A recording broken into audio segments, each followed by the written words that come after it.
A digi nin biton fima in kan n'a sɔrɔ k'i ye mɔgɔ kura de ye i ma deli ka abonné an ka page sanfɛ fɔlɔ yanni ka video in lajɛli daminɛ kana na ɲinɛ k'i abonné i bɛ video in aimer o bɛ fanga di video ma ani ka courage don an na an ka baara la kana ɲinɛ ka cloche de notification activer o b'a to an mana video kura fɛn o fɛn labɔ i bɛna bɔ a kalama.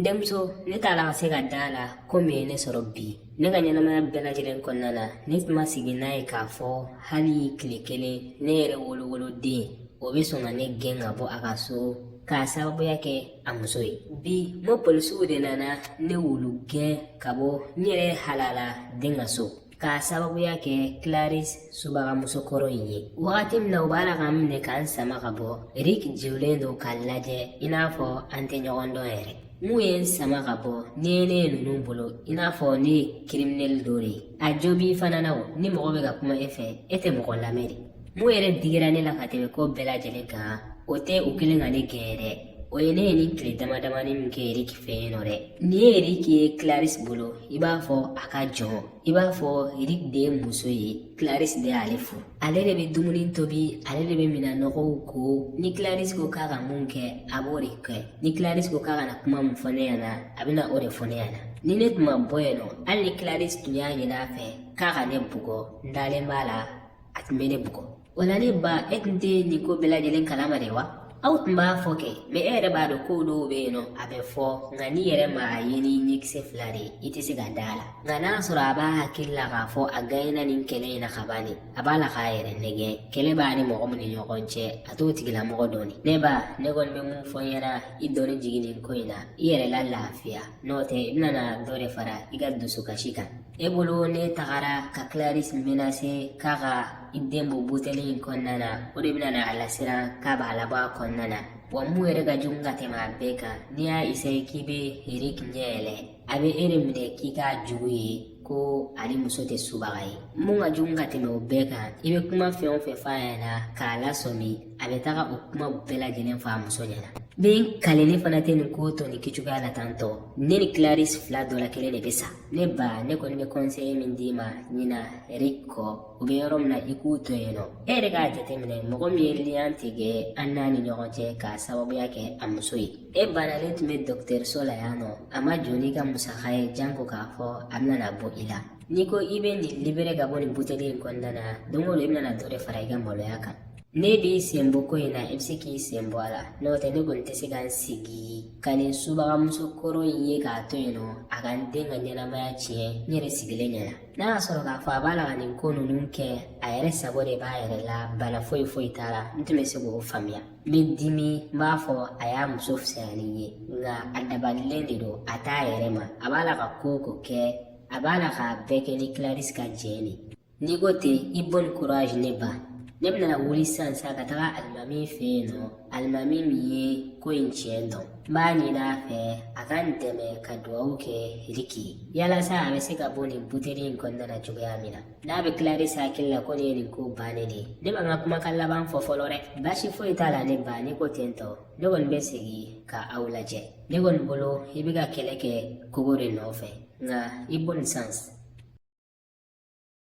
E Viviane e bɛ ne waleɲuman dɔn nin kɛcogoya de la tantɔ hypocrite la nɔfɛ ko n dagawuli terimuso n bɛ ka n ka sekɛrɛw d'i ma jaja i b'a la ka ne janfa de. N'i bolo ko n ma bɔ a kalama k'a fɔ e de tagara dumuni tobi Daniel ye jaja don o don i bɛ cucu la nɔfɛ i ka sekɛrɛ di yan nɔ dɛ i bɛ se cɛ minɛ cogo la dɛ ja i bɛ fɛ ka ne yɛrɛ de ɲɛ ko ka ne cɛ minɛ na. E bɛ ka mun kuma nasuguya de fɔ nin ye Sandra? Kana n ka kuma tigɛ fɔlɔ dɛ n bɛ fɛ k'a dɔn e ye muso nasuguya min de ye. Jaja ni wagati in bɛɛ lajɛlen kɔnɔna na i bɛ k'i yɛrɛ kɛ i n'a fɔ i bɛ ne dɛmɛ i bɛ lamɛn ka taa sɔrɔ i tun b'a la ka wagati ɲuman de makɔnɔ ka n sekɔrɔma cɛ. O don na n y'a fɔ i ɲɛna n ko Daniel bɛ k'a ɲini fɛ ko n kana dumuni tobi k'a d'a ma ne ko ni furu de ma kɛ n ko ne tɛ taga dumuni tobi. E bɛ sɔrɔ k'i ta kɛ nafigiya ye ka taga dumuni tobi k'a d'o ma yalasa a k'a fɔ k'e de ye mɔgɔ ɲuman ye. lamɛn kosɛbɛ n bɛ n kale i ye ne ma lawuli juguman kama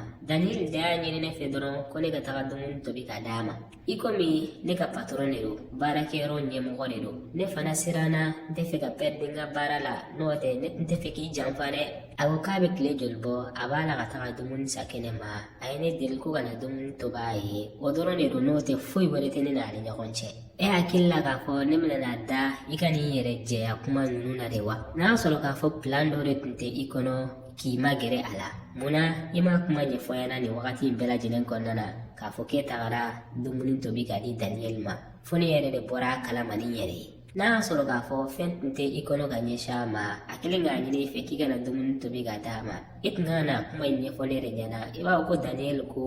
n kana dumuni tobi k'a d'a ma e hakililata ye mun ye nka i m'o kɛ o i y'a pɛrɛfere de k'i dogo ka taga yalasa ka gɛrɛ a la n bɛ n kale i ye Sandra o ye e de hakililata ye n'o tɛ ko foyi tɛ ne hakili la ka ɲɛsin a ma Daniel kanu tɛ ne dusukun na n jarabilen t'a la wa ne t'i jugu ye ne y'i terimuso de e bolo k'a fɔ ko ne wolola kunu de wa ka ne minɛ i n'a fɔ laloma dɛ i yɛrɛ kɛ mɔgɔ ɲuman de ye ka taga dumuni tobi k'a di Daniel ma ka démarches k'a ɲɛkɔrɔ yalasa a k'i remarquer o la a mako tɛna na jɔ ne na tuguni ne ka dumuni tobi ka d'a ma nka i bɛ k'i yɛrɛ nɛgɛ n'a sɔrɔ a b'i kɔnɔ k'a fɔ i bɛ se ka ne ɲɛ kɔ Daniel ko la de i tagara dumuni tobi fu ka d'a kan ne ni Daniel kolelen de bɛ ɲɔgɔn na fo lahara maa si de tɛ se ka an fara ka bɔ ɲɔgɔn na n y'a faamuya sisan de ja nin de don ni tile filanin na i bɛ ka ka talonjanw don ka to ka démarche kɛ Daniel ɲɛkɔrɔ n'o de ye hakililata ye k'i bɛ ne ɲɛ kɔ Daniel ko la n b'a fɔ e ɲɛna ni ne banna cɛ min na o tɛ lajɛ yɛrɛ jango k'a fɔ ne ni mun bɛ ɲɔgɔn fɛ k'e b'o minɛ ne la Daniel tɛ e lajɛ yɛrɛ i n'a fɔ a bɛ ne lajɛ cogoya min na ka d'a kan ne ni tɛ kilasi kelen ye e hakili la Daniel bɛ ne to yen nɔ ka tugu e kɔ ne muso min bɛ se cɛ minɛ cogo la cɛ min tɛ se ka ban ka ɲini fɛn ma cɛ min bɛ boli kɔ i n'a fɔ wulu la tigi e hakili la ne tagara dumuni tobi ka d'o ma o de bɛ se ka a laɲina ne kɔ n'i t'a dɔn n b'a fɔ i ɲɛna i filɛ ka i yɛrɛ valeur de bɔ i yɛrɛ la i bɛ Daniel bolo de i n'a fɔ a ka baarakɛden ne tɛna na mankan k'i nɔfɛ Sandra ne bɛ hakɛto ɲini de k'i fɛ ni ne tun y'a dɔn k'a fɔ nin ko tun bɛna na digi la fo ka taa se nin degere ma ne tun tɛ sɔn ka taga dumuni tobi k'a di Daniel ma kan'a fɔ k'i b'i yɛrɛ kɛ victime ye dɛ i donna kelen in na de wa i pɛridi la bi t'a ɲɛ bi t'a kɔ nka n'i sen ye Daniel ka yɔrɔ la k'i tagara dumuni tobi k'a d'a ma dɛ n'o tɛ hali ni n sogora o ko la don min na n b'i la nimisa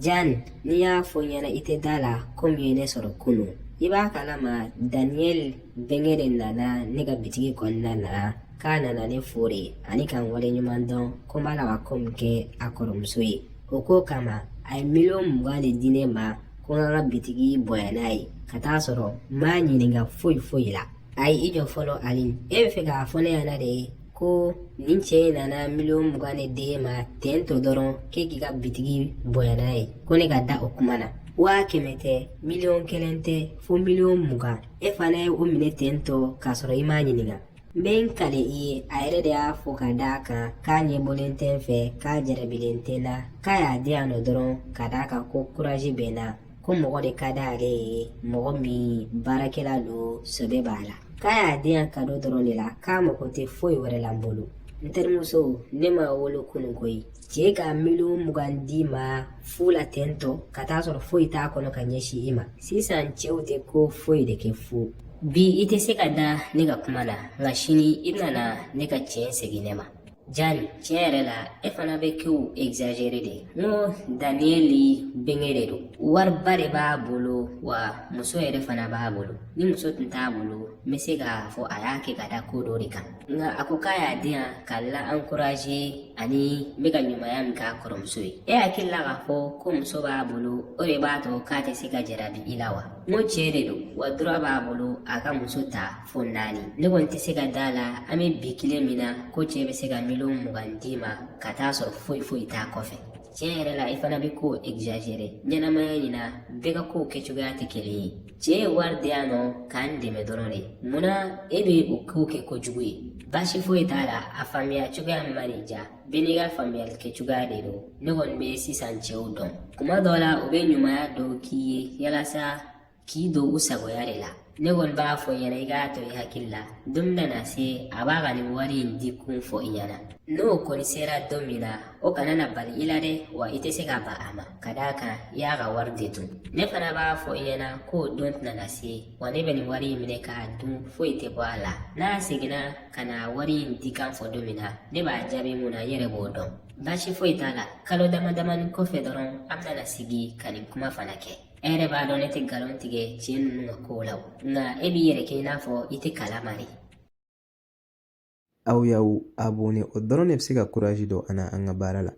a ka di e mɔgɔ min ye walasa ka se ka nin video tɔ sɔrɔ walima nin video in n'a ɲɔgɔnna wɛrɛw il suffit seulement i ka t'i abonné an ka pagew sanfɛ tel que YouTube walima Facebook walima TikTok walima WhatsApp video kura bɛ bila don o don à partir de 17h aw k'an bɛn sigira wɛrɛ la